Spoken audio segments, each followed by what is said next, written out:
আজকে রান্না হবে বাঁধাকপি দিয়ে তেলাপিয়া মাছ। প্রথমে কড়াইতে সর্ষের তেল দিয়ে একটা পেঁয়াজ কুচি দিয়ে দিলাম, তারপর দেখো এটা ভালোভাবে নেড়ে চেড়ে নেবো।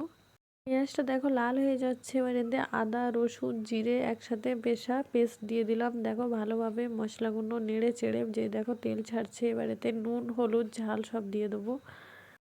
দেখো সব মশলা দিয়ে দিচ্ছি, হলুদ নুন লঙ্কা গুঁড়ো সব দিয়ে দিচ্ছি, দিয়ে ভালোভাবে মশলার সাথে নেড়ে চেড়ে নেবো।